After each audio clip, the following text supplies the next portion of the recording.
ಕಡಿಮೆ ಸಿಬಿಲ್ ಸ್ಕೋರ್ ನಿಂದ ಸಾಲ ಕ್ರೆಡಿಟ್ ಕಾರ್ಡ್ ಅಪ್ಲಿಕೇಶನ್ ರಿಜೆಕ್ಟ್ ಆಗ್ತಾ ಇದೆಯಾ? ಇನ್ ಮುಂದೆ ಆಗಲ್ಲ. SBM Z ಕ್ರೆಡಿಟ್ ಕಾರ್ಡ್ ಬಳಸಿ ಈಸಿಯಾಗಿ ಕ್ರೆಡಿಟ್ ಸ್ಕೋರ್ ಅನ್ನ 750 ಗಿಂತ ಜಾಸ್ತಿ ಮಾಡ್ಕೋಬಹುದು. ಇದೊಂದು FD ಆಧಾರಿತ ಕಾರ್ಡ್. UPI ಬಳಸಿ ಕ್ರೆಡಿಟ್ ಕಾರ್ಡ್ ಬ್ಯಾಲೆನ್ಸ್ ಅನ್ನ ಖರ್ಚು ಮಾಡಬಹುದು. FD ಗೆ RBI ಗ್ಯಾರಂಟಿಯೊಂದಿಗೆ 7% ಇಂಟ್ರೆಸ್ಟ್ ಕೂಡ ಸಿಗುತ್ತೆ. 30 ದಿನದಲ್ಲೇ ಕ್ರೆಡಿಟ್ ಸ್ಕೋರ್ ನಲ್ಲಿ ಇಂಪ್ರೂವ್ಮೆಂಟ್ ಕೂಡ ನೋಡಬಹುದು. ಡಿಸ್ಕ್ರಿಪ್ಷನ್ ಹಾಗೂ ಪಿನ್ ಕಾಮೆಂಟ್ ನಲ್ಲಿರೋ ಲಿಂಕ್ ಮೂಲಕ Z ಆಪ್ ಡೌನ್ಲೋಡ್ ಮಾಡಿ.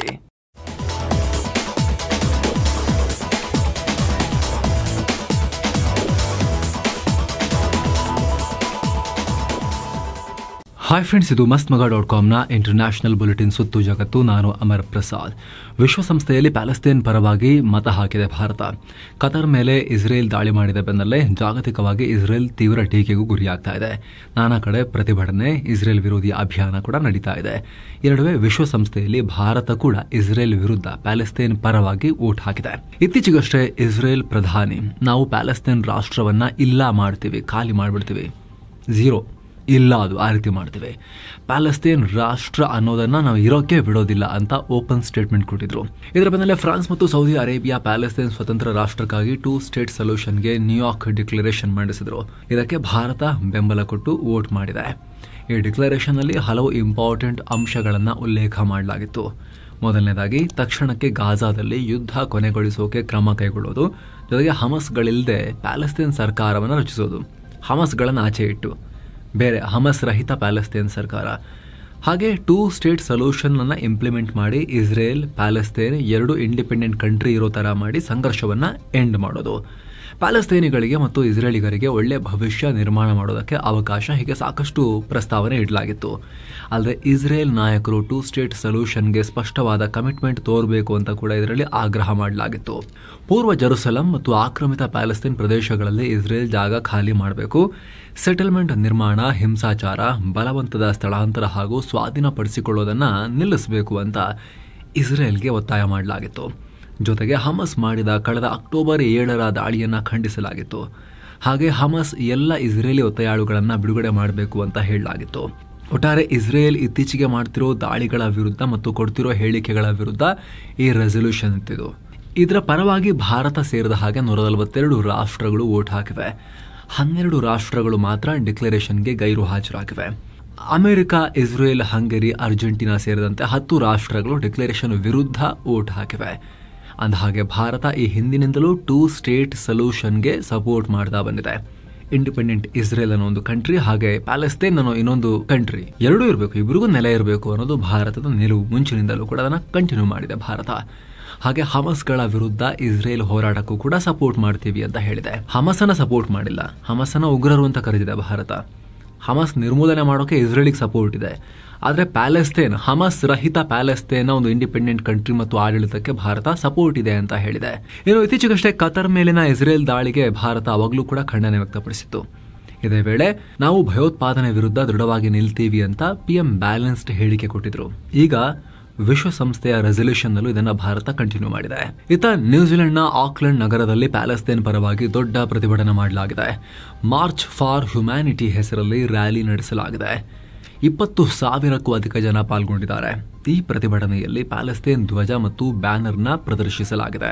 ಈ ಎಲ್ಲ ಬೆಳವಣಿಗೆಗಳ ನಡುವೆ ಇಸ್ರೇಲ್ ಮತ್ತು ಇಸ್ಲಾಮಿಕ್ ಗುಂಪುಗಳ ನಡುವಿನ ಹೊಡೆದಾಟ ಅಂತೂ ಕಂಟಿನ್ಯೂ ಆಗಿದೆ. ಯೆಮೆನ್ ನಲ್ಲಿರೋ ಹೂತಿಗಳು ಇಸ್ರೇಲ್ ಮೇಲೆ ಪುನಃ ದಾಳಿ ಮಾಡಿದ್ದಾರೆ. ಟೆಲ್ ಅವೀವ್, ಇಸ್ರೇಲ್ನ ಟೆಲ್ ಅವೀವ್ ಸೇರಿದ ಹಾಗೆ ಮಿಡಲ್ ಇಸ್ರೇಲ್ನ ಹಲವು ಕಡೆ ಮಿಸೈಲ್ ಹಾರಿಸಿದ್ದಾರೆ. ಹೀಗಾಗಿ ಇಸ್ರೇಲ್ನ ಹಲವು ಕಡೆ ಏರ್ ರೈಡ್ ಸೈರನ್ಗಳು ಮೊಳಗಿವೆ. ಹೂತಿಗಳು ಬ್ಯಾಲಿಸ್ಟಿಕ್ ಮಿಸೈಲ್ ಹಾರಿಸಿದ್ದು ನಾವು ಅದನ್ನ ಬ್ಲಾಕ್ ಮಾಡಿ ಇಂಟರ್ಸೆಪ್ಟ್ ಮಾಡಿ ಹೊಡೆದು ಹಾಕಿದೀವಿ ಅಂತ ಇಸ್ರೇಲಿ ಸೇನೆ ಹೇಳಿದೆ. ಯಾವುದೇ ಡ್ಯಾಮೇಜ್ ಆಗಿಲ್ಲ, ಸಾವು ನೋವು ಕೂಡ ಆಗಿಲ್ಲ ಅಂತ ಹೇಳ್ಕೊಂಡಿದ್ದಾರೆ. ಅಂದಹಾಗೆ ಬುಧವಾರವಷ್ಟೇ ಇಸ್ರೇಲ್ ಯೆಮೆನ್ ಮೇಲೆ ಭೀಕರ ದಾಳಿ ಮಾಡಿತ್ತು. 11 ಸ್ಥಳೀಯ ಪತ್ರಕರ್ತರು ಸೇರಿದಂತೆ 46 ಜನ ಪ್ರಾಣ ಕಳ್ಕೊಂಡು 165 ಜನ ಗಂಭೀರವಾಗಿ ಗಾಯಗೊಂಡಿದ್ರು. ಅದರ ಬೆನ್ನಲ್ಲೇ ಹೂತಿಗಳು ಇಸ್ರೇಲ್ ಮೇಲೆ ದಾಳಿ ಮಾಡಿದ್ದಾರೆ. ಏನೋ ಗಾಜಾದಲ್ಲಿ ಇಸ್ರೇಲ್ ತನ್ನ ದಾಳಿಯನ್ನ ತೀವ್ರಗೊಳಿಸಿದೆ. ಪರಿಣಾಮ ಹೊಸದಾಗಿ ಕನಿಷ್ಠ 65 ಜನ ಪ್ರಾಣ ಕಳ್ಕೊಂಡಿದ್ದಾರೆ ಅಂತ ಹಮಸ್ ಹೇಳಿದೆ.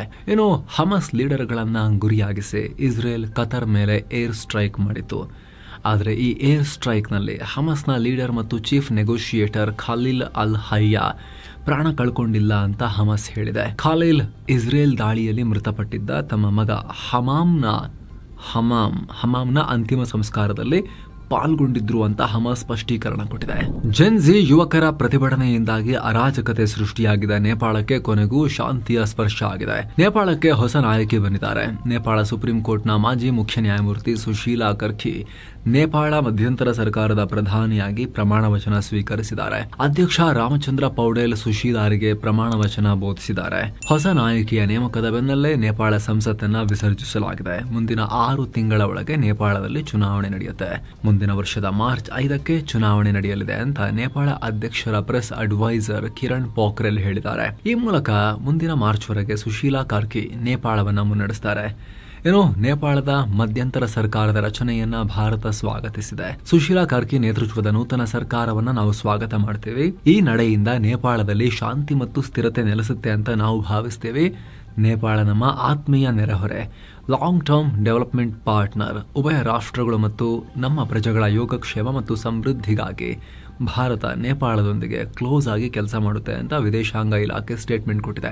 ಇತ ನೇಪಾಳದ ನೂತನ ನಾಯಕಿಗೆ ಪಿಎಂ ಮೋದಿ ಕೂಡ ಶುಭಾಶಯ ಹೇಳಿದ್ದಾರೆ. ನೇಪಾಳದ ಸಹೋದರ ಸಹೋದರಿಯರ ಶಾಂತಿ, ಪ್ರಗತಿ ಮತ್ತು ಸಮೃದ್ಧಿಗೆ ಭಾರತ ಸಂಪೂರ್ಣ ಸಹಕಾರ ಕೊಡುತ್ತೆ ಅಂತ ಪಿಎಂ ಹೇಳಿದ್ದಾರೆ.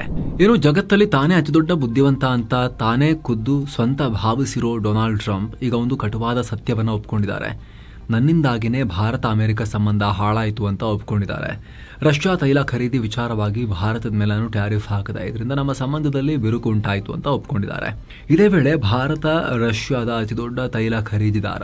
ಭಾರತದ ಮೇಲೆ ಟ್ಯಾರಿಫ್ ವಿಧಿಸಿರೋದು ಸುಲಭದ ಕೆಲಸ ಅಲ್ಲ. ಯಾಕಂದ್ರೆ ಹೀಗೆ ಮಾಡೋದ್ರಿಂದ 2 ದೇಶಗಳ ನಡುವೆ ಉದ್ವಿಗ್ನತೆ ಹೆಚ್ಚಾಗುತ್ತೆ ಅಂತ ಇಂಟರ್ವ್ಯೂನಲ್ಲಿ ಹೇಳಿಕೆಯನ್ನು ಕೊಟ್ಟಿದ್ದಾರೆ. ಬಳಿಕ ರಷ್ಯಾದ ಅಧ್ಯಕ್ಷ ಪುಟಿನ್ ಮೇಲೆ ಹಿಡಿತ ಸಾಧಿಸಿದ್ರ ಅನ್ನೋ ಪ್ರಶ್ನೆ ಕೇಳಲಾಯಿತು. ಇದಕ್ಕೆ ಉತ್ತರಿಸಿದ ಟ್ರಂಪ್, ಅದನ್ನ ಈಗ ಆಲ್ರೆಡಿ ಮಾಡಿಬಿಟ್ಟಿದ್ದೀನಿ ನಾನು. ಇದು ನಮ್ಮ ಸಮಸ್ಯೆಗಿಂತ ಯುರೋಪಿನ ಸಮಸ್ಯೆ ಅನ್ನೋದನ್ನ ನೆನಪಿಡಿ ಅಂತ ಟ್ರಂಪ್ ಹೇಳಿದ್ದಾರೆ. ಬರೀ ನಾವಲ್ಲ, ಯುರೋಪ್ನವರು ಎಫರ್ಟ್ ಹಾಕಬೇಕು ಅಂತ. ಲಾಜಿಕ್ ಏನು ಅಂದ್ರೆ, ಪುಟಿನ್ ಸಾಮ್ರಾಜ್ಯ ವಿಸ್ತರಣೆ ಮಾಡ್ತಾ ಬಂದ್ರೆ ಯುರೋಪ್ ಅಲ್ಲೇ ಮಾಡಬೇಕು. ಅಮೆರಿಕಾಗೆ ಏನಾರು ಬರ್ತಾರಾ?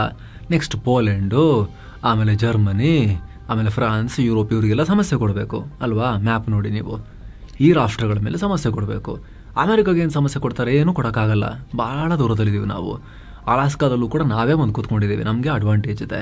ಬೇಕಾದ್ರೆ ನೀವು ಕೂಡ ಭಾರತದ ಮೇಲೆ ಒತ್ತಡ ಹಾಕಿ ಯುರೋಪ್ನವರು ಅಂತ ಆಗ್ರಹ ಮಾಡಿದ್ದಾರೆ ಟ್ರಂಪ್. G7 ರಾಷ್ಟ್ರಗಳ ಹಣಕಾಸು ಸಚಿವರು ರಷ್ಯಾ ಮೇಲೆ ಸ್ಯಾಂಕ್ಷನ್ ಹೇರೋಕೆ ಮತ್ತು ರಷ್ಯಾ ತೈಲವನ್ನ ಖರೀದಿ ಮಾಡೋ ರಾಷ್ಟ್ರಗಳ ಮೇಲೆ ಟ್ಯಾರಿಫ್ ಹೇರೋ ಕುರಿತು ಡಿಸ್ಕಸ್ ಮಾಡಿದ್ದಾರೆ. ಜಂಟಿ ಫೋನ್ ಕಾಲ್ನಲ್ಲಿ ಮಾತುಕತೆ ನಡೆದಿದೆ. ಅಮೆರಿಕದ ಟ್ರೆಜರಿ ಸೆಕ್ರೆಟರಿ ಸ್ಕಾಟ್ ಬೆಸೆಂಟ್ ಈ ಕಾಲ್ನಲ್ಲಿ ಜಾಯ್ನ್ ಆಗಿದ್ರು. ನೀವು ನಮ್ಮ ತರ ರಷ್ಯಾ ತೈಲವನ್ನ ಖರೀದಿ ಮಾಡ್ತಿರೋ ರಾಷ್ಟ್ರಗಳ ಮೇಲೆ ಟ್ಯಾರಿಫ್ ಹಾಕಿ ಅಂತ ಕರೆ ಕೊಟ್ಟಿದ್ದಾರೆ. ಇದೇ ವೇಳೆ ಯುಕ್ರೇನ್ಗೆ ಹಣ ಸಹಾಯ ಮಾಡೋಕೆ ಸೀಸ್ ಮಾಡಿದ ರಷ್ಯಾ ಆಸ್ತಿಯನ್ನ ಬಳಸಿಕೊಳ್ಳುವ ಬಗ್ಗೆ ಕೂಡ ಮಾತುಕತೆ ನಡೆಸಲಾಗಿದೆ. ಕಿಮ್ ಜಾಂಗ್ ಉನ್ರ ನಾರ್ತ್ ಕೊರಿಯಾ ಕುರಿತು ವಿಶ್ವಸಂಸ್ಥೆ ಆಘಾತಕಾರಿ ಮಾಹಿತಿಯನ್ನು ಹೊರಹಾಕಿದೆ. ವಿದೇಶಿ ಸಿನಿಮಾ ಮತ್ತು ಡ್ರಾಮಾಗಳನ್ನು ನೋಡೋರನ್ನ ಮತ್ತು ಅವುಗಳನ್ನ ಬೇರೆಯವರಿಗೆ ಶೇರ್ ಮಾಡೋ ಜನರಿಗೆ ನಾರ್ತ್ ಕೊರಿಯಾ ಮರಣದಂಡನೆ ವಿಧಿಸ್ತಾ ಇದೆ ಅಂತ ಹೇಳಿದೆ. ಹಾಗೆ ಅಲ್ಲಿನ ಜನರನ್ನ ಬಲವಂತವಾಗಿ ದುಡಿಸ್ತಾ ಇದೆ ಮತ್ತು ಅವರ ಸ್ವಾತಂತ್ರ್ಯಕ್ಕೆ ನಿರ್ಬಂಧ ವಿಧಿಸ್ತಾ ಇದ್ದಾರೆ. ನಾಗರಿಕರ ಮೇಲೆ ಸಂಪೂರ್ಣವಾಗಿ ನಿಯಂತ್ರಣ ಸಾಧಿಸ್ತಾ ಇದ್ದಾರೆ ಅಂತ ವಿಶ್ವಸಂಸ್ಥೆ ತನ್ನ ವರದಿಯಲ್ಲಿ ಹೇಳಿದೆ. ಅಲ್ಲಿನ ಜನ ನಿರಂತರವಾಗಿ ಭಯ ಹಾಗೂ ಸರ್ಕಾರದ ನಿಯಂತ್ರಣ ಮತ್ತು ಕಷ್ಟದಲ್ಲಿ ಜೀವನ ಕಳೀತಾ ಇದ್ದಾರೆ ಅಂತ ವಿಶ್ವಸಂಸ್ಥೆಯ ಮಾನವ ಹಕ್ಕುಗಳ ಹೈಕಮಿಷನರ್ ವೋಲ್ಕರ್ ಟರ್ಕ್ ಹೇಳಿದ್ದಾರೆ. ಹೆಂಗ್ ಗೊತ್ತಾಯ್ತು ಇವರಿಗಿದೆಲ್ಲ? ಕಳೆದ 10 ವರ್ಷಗಳಲ್ಲಿ ಉತ್ತರ ಕೊರಿಯಾದಿಂದ ತಪ್ಪಿಸಿಕೊಂಡು ಓಡ್ ಬಂದಂತಹ 300 ಜನರನ್ನ, ಹೌದು ಈ ರೀತಿ ಬರ್ತಾರೆ, ಉತ್ತರ ಕೊರಿಯಾದಿಂದ ಹೊರಗೆ ದಾಟಿ ಬಂದ್ರೆ ಸಾಕು, ಯಾವ್ದಾರು ರಾಷ್ಟ್ರ ಸೇರ್ಕೊಂಡ್ರೂ ಪರವಾಗಿಲ್ಲ, ಜೀವನದಲ್ಲಿ ಸ್ವಾತಂತ್ರ್ಯ ಸಿಕ್ಕಂಗೆ ಅಂತ ಹೇಳಿ ಟ್ರೈ ಮಾಡ್ತಿರ್ತಾರೆ ಜನ. ಸೊ ಈ ಥರ ತಪ್ಪಿಸ್ಕೊಂಡು ಬಂದ 300 ಜನರನ್ನ ಇಂಟರ್ವ್ಯೂ ಮಾಡಿ ವಿಶ್ವಸಂಸ್ಥೆ ರಿಪೋರ್ಟ್ ಮಾಡಿದೆ. ಮರಣದಂಡನೆ ಅಲ್ಲಿ ಇವಾಗ ಮೊದಲಿಗಿಂತ ಇನ್ನೂ ಜಾಸ್ತಿ ಆಗಿದೆ ಅಂತ ಈಗ ರಿವೀಲ್ ಆಗಿದೆ. ಪಾಕ್ ಸೇನೆ ಗುರಿಯಾಗಿಸಿ ಟಿಟಿಪಿಗಳು ಮತ್ತೆ ದಾಳಿಯನ್ನು ಶುರು ಮಾಡಿದ್ದಾರೆ. ಪರಿಣಾಮ ಪಾಕ್ ಸೈನಿಕರು 7 ಜನ ಮೃತಪಟ್ಟಿದ್ದಾರೆ, 13 ಸೈನಿಕರು ಗಾಯಗೊಂಡಿದ್ದಾರೆ. ಟಿಟಿಪಿಗಳ ವಿರುದ್ಧ ಕಾರ್ಯಾಚರಣೆ ಮಾಡಿ 19 ಬಂಡುಕೋರನ್ನ ಹೊಡೆದು ಹಾಕಿದ್ದೀವಿ ಅಂತ ಪಾಕ್ ಸೇನೆ ಹೇಳಿತು. ಅದರ ಬೆನ್ನಲ್ಲೇ ಟಿಟಿಪಿಗಳು ಖೈಬರ್ ಪಖ್ತೂನ್ಖ್ವಾದಲ್ಲಿ ಈ ಭಯಂಕರ ತಿರುಗೇಟನ್ನು ಕೊಟ್ಟಿದ್ದಾರೆ. ಅಮೆರಿಕದ ಡಲ್ಲಾಸ್ನಲ್ಲಿ ಕರ್ನಾಟಕ ಮೂಲದ ಚಂದ್ರಮೌಳಿ ನಾಗಮಲ್ಲಯ್ಯ ಅವರನ್ನ ಭೀಕರವಾಗಿ ಹತ್ಯೆ ಮಾಡಲಾಗಿತ್ತು. ಇವರ ಕುಟುಂಬಕ್ಕೆ ಸಹಾಯ ಮಾಡೋಕೆ ಫಂಡ್ ರೈಸ್ ಕ್ಯಾಂಪೇನ್ ಶುರು ಮಾಡಲಾಗಿತ್ತು. ಇಲ್ಲಿವರೆಗೆ ಒಟ್ಟು 1.76 ಕೋಟಿ ರೂಪಾಯಿ ಸಂಗ್ರಹ ಆಗಿದೆ ಅಂತ ವರದಿಯಾಗಿದೆ. ಈ ಹತ್ಯೆ ಪ್ರಕರಣದಲ್ಲಿ ಕ್ಯೂಬಾ ಮೂಲದ ಕೊಬಾಸ್ ಮಾರ್ಟಿನೇಸ್ ಅನ್ನೋ ವ್ಯಕ್ತಿಯನ್ನ ಅರೆಸ್ಟ್ ಮಾಡಲಾಗಿದೆ. ನಾಗಮಲ್ಲಯ್ಯ ಅವರ ಹತ್ಯೆಯನ್ನ ಅಮೆರಿಕ ಸಂಸದ ರೋ ಖನ್ನಾ ತೀವ್ರವಾಗಿ ಖಂಡಿಸಿದ್ದಾರೆ. ಇದೊಂದು ಭಯಾನಕ ಕೃತ್ಯ ಅಂತ ಅವರು ಖಂಡಿಸಿದ್ದಾರೆ. ಪೋಲೆಂಡ್ ಗಡಿಯೊಳಗಡೆ ರಷ್ಯಾ ಡ್ರೋನ್ಗಳು ನುಗ್ಗಿದ ನಂತರ ನ್ಯಾಟೋ ಮತ್ತು ರಷ್ಯಾ ಗಡಿ ಉದ್ವಿಗ್ನ ಆಗಿದೆ. ಈ ನಡುವೆ ನ್ಯಾಟೋ ಹೊಸ ಡಿಫೆನ್ಸ್ ಇನಿಷಿಯೇಟಿವ್ ಶುರು ಮಾಡಿದೆ. ಇದಕ್ಕೆ ಈಸ್ಟರ್ನ್ ಸೆಂಟ್ರಿ ಅಂತ ಹೆಸರಿಡಲಾಗಿದೆ. ಇದನ್ನ NATO secretary general mark Rutte announce ಮಾಡಿದ್ದಾರೆ. ಈ ಇನಿಷಿಯೇಟಿವ್ ಪ್ರಕಾರ ಫ್ರಾನ್ಸ್, ಜರ್ಮನಿ, ಬ್ರಿಟನ್ ಮತ್ತು ನ್ಯಾಟೋದ ಇತರ ಮೆಂಬರ್ ಕಂಟ್ರೀಸ್ ಸೇನೆ ಮತ್ತು ಶಸ್ತ್ರಾಸ್ತ್ರಗಳನ್ನ ಪೋಲೆಂಡ್ ಗಡಿಗೆ ತಗೊಂಬಂದಿರ್ತಾರೆ. ಕೆಲವೇ ದಿನಗಳಲ್ಲಿ ಆಪರೇಷನ್ ಶುರುವಾಗುತ್ತೆ ಅಂತ ರೂಟೆ ಹೇಳಿದ್ದಾರೆ. ಈ ಇನಿಷಿಯೇಟಿವ್ನ ಅಡಿಯಲ್ಲಿ integrated defence system, surveillance system, information sharing ಎಲ್ಲ ನಡೆಯುತ್ತೆ. ಹಾಗೆ ಫ್ರಾನ್ಸ್ನ 3 ರಫೇಲ್ ಜೆಟ್ಸ್, ಜರ್ಮನಿಯ ಯೂರೋ ಫೈಟರ್ ಜೆಟ್ಸ್ ಮತ್ತು ಡೆನ್ಮಾರ್ಕ್ನ 2 F-16 ಫೈಟರ್ ಜೆಟ್ಸ್ ಮತ್ತು ಫ್ರಿಗೇಟ್ಸ್ ಕೂಡ ಬರ್ತಾ ಇದ್ದಾವೆ. ಈ ಉದ್ವಿಗ್ನತೆ ಬಗ್ಗೆ, ಫ್ರಾನ್ಸ್ ಪಾತ್ರದ ಬಗ್ಗೆ ರೀಸೆಂಟ್ ಆಗಿ ನಾವು ಡೀಟೇಲ್ಡ್ ರಿಪೋರ್ಟ್ ಅನ್ನು ಪಬ್ಲಿಷ್ ಮಾಡಿದ್ದೀವಿ. ಅದನ್ನ ನೀವಿನ್ನೂ ಕೂಡ ನೋಡಿಲ್ಲ ಅಂದ್ರೆ ಇಲ್ಲಿ ಕ್ಲಿಕ್ ಮಾಡೋ ಮೂಲಕ ಆ ರಿಪೋರ್ಟ್ ಅನ್ನ ಮಿಸ್ ಮಾಡದೆ ನೋಡಿ. ಇದಾಗಿತ್ತು ಇವತ್ತಿನ ಜಗತ್ತಿನ ಸುತ್ತಾಟ. Thank you so much. ಮತ್ತೆ ಭೇಟಿ ಆಗ್ತಿರೋಣ. ನಮಸ್ತೆ.